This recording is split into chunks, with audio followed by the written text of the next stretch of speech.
Trump's recent barrage of executive orders is nothing more than a shock and awe attempt at destabilizing the government infrastructure. It seems that he intended to leave no stone unturned, as several critical departments of government are affected by these executive orders.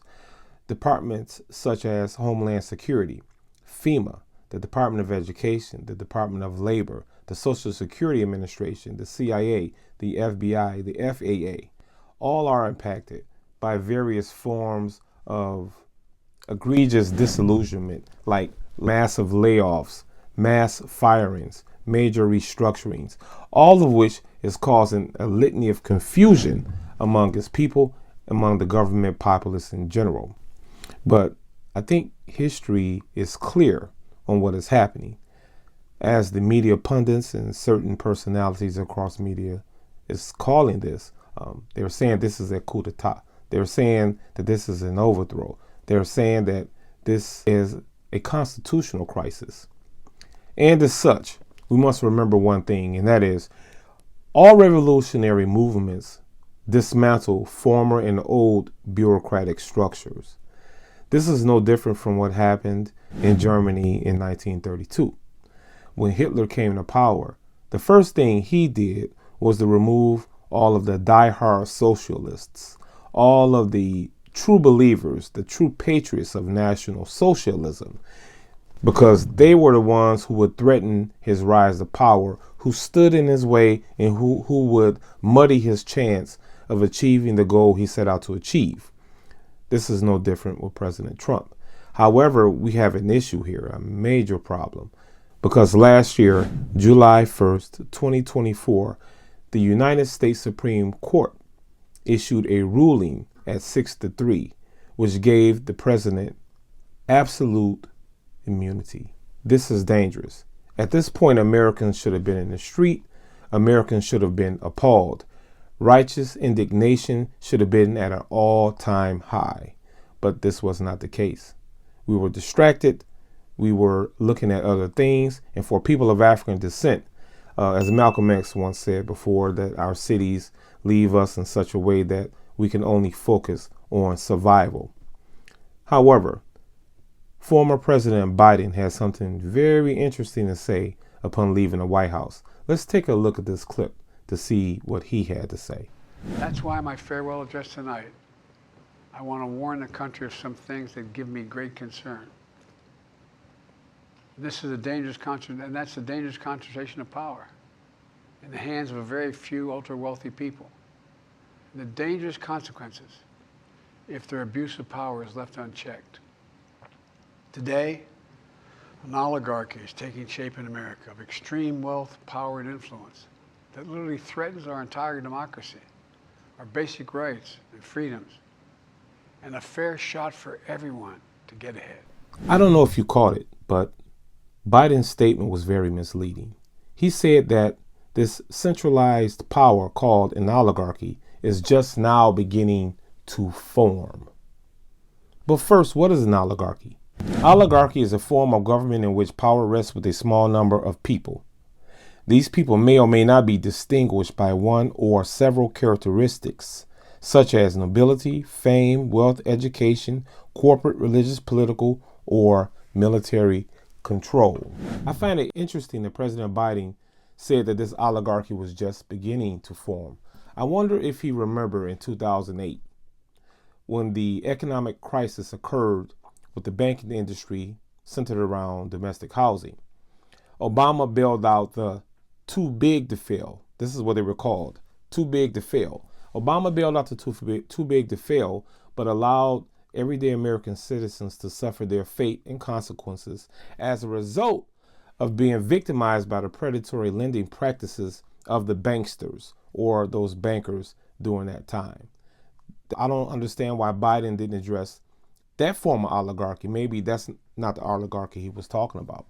Or maybe he didn't understand that there have always been oligarchies in the shadow of American governance in this nation. Even going back to the 19th century with the railroad tycoons, or those who were referred to as the robber barons. These were times where people who had great influence due to their financial wherewithal. They would do all kinds of things to their workers, abusive labor practices, forms of slavery, brutality, and murder in some cases. So I don't understand why Biden didn't realize this, or like what happened in the earlier 20th century when there was a great meeting on Jekyll Island in 1910 with Frank Vanderlip, Paul Warburg, and J.P. Morgan, where they came up with the Aldrich Plan, which Congress in 1913 adopted as the Federal Reserve Act, which later morphed into the Federal Reserve System, which we are under to this very day. We must also understand that there have always been people of major influence around government influencing government policy, and on the ends of the inner circle of government administration, such as the Dulles brothers of the 1940s, 50s, and 60s, Allen Dulles, John Foster Dulles. You have to look at the Koch brothers, Henry Kissinger, George Soros, and too many others to name. I mean, now most of us know about Jeff Bezos, Mark Zuckerberg, and even Elon Musk. But I would say let's look at another video, a clip from a former president, President Eisenhower. His farewell address, he also gave the American citizenry a dire warning. In the councils of government, we must guard against the acquisition of unwarranted influence, whether sought or unsought, by the military-industrial complex. The potential for the disastrous rise of misplaced power exists and will persist. We must never let the weight of this combination endanger our liberties or democratic process. As you can see in this clip, Eisenhower warned of an elite group of people who carry great influence in the political sphere. He also considered this influence to be dangerous. He referred to it, or coined the term, the military-industrial complex. Let's be clear. America has been the most violent nation on earth since the 1950s, waging war, plundering, pillaging, robbing, looting, all for the sake of coveting resources of other so-called third world nations. Hawaii has been a victim of this. Puerto Rico has been a victim of this. Several nations throughout the Latin Caribbean. There is a good book by Eduardo Galeano called Open Veins of Latin America, which goes into grave detail about what America has done in the Western Hemisphere with these Latin countries. There's another book by John Perkins called Confessions of an Economic Hitman, also describes the actions and foreign policy of the United States of America. America's most deadliest export has always been democracy, to coin a phrase from the title of a book by William Blum. We must understand that apparently this country has descended into chaos, utter corruption, and now it has turned on itself. America has become cannibalistic because it has no more territory to pillage, no more people to wage war against. So what does America do? It attacks its neighbors. It tells Canada that, hey, we're going to threaten you with economic terrorism by way of a tariff. We're going to do the same with Mexico. We're going to do the same with the European Union. We're going to do the same against China. We're going to take Greenland. We're going to confiscate the Panama Canal. We're going to rename a body of water. Never mind the fact that the rest of the world will always refer to it as the Gulf of Mexico. Americans who are, and I mean no disrespect, from what I understand, and most are geographically challenged, will refer to it as the Gulf of America. We must understand that something is afoot here. Gangrene has set in. On the inaugural stage, Elon Musk did the Sieg Heil, the Hitler salute. This was disrespectful to most Americans. People were offended. However, there are points of denial by certain media pundits and certain personalities. However, these people don't have a moral conscience. Let's call a spade a spade. Let's tell the truth. That was a Nazi salute. And it shouldn't be of any surprise. Elon Musk is a South African. He comes from the apartheid criminal settler colony of South Africa. The Boers and Britons, once they settled their affairs, they confiscated South Africa and ruled over the indigenous majority population of that country. And what did they do? They raped, they robbed, they pillaged, they murdered, they killed. Go and study Stephen Biko. Go and study some of the resistance movements of South Africa, and then you'll understand what I'm saying. The South Africans are Nazis. They are a racist apartheid regime.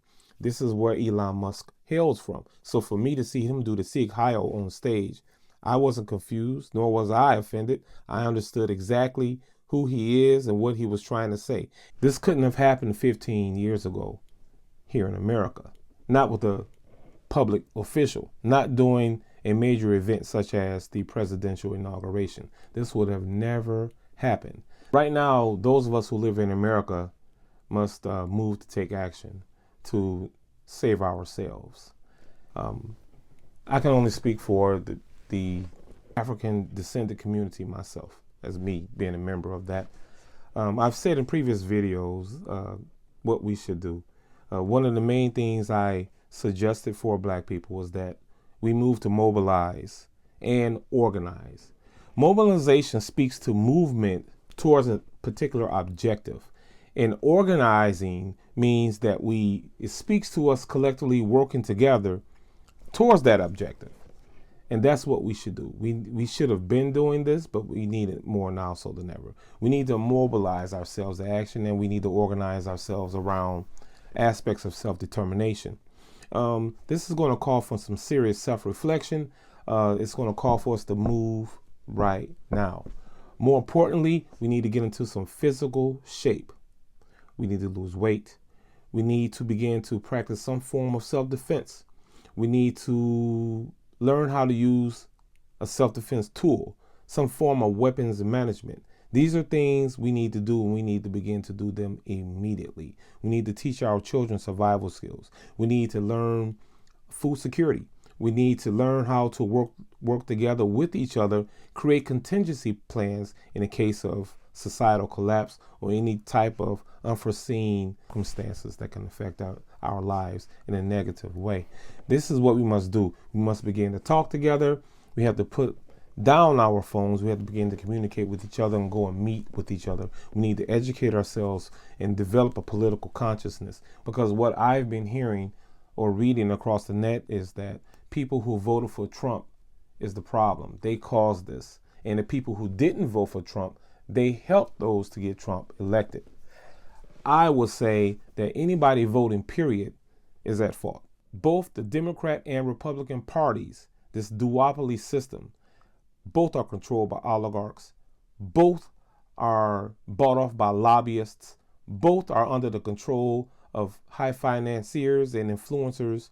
And no matter who you voted for either party, you still will have no term limits. You have people in office who are up there in age who don't need to be politicians. Maybe they need to let some younger folks get in there and make those critical decisions. However, the American people have sat by and allowed this to happen by continually to vote for either a Democrat or Republican. This is what caused the problem. You should move away from a two-party system. But since that didn't happen, now we have what we have. And I'm saying this to say we need to learn from history. For those of us of African descent, we need to learn from our ancestors, because we know how to resist. We know about self-determination. But we have to move to action and move to action now.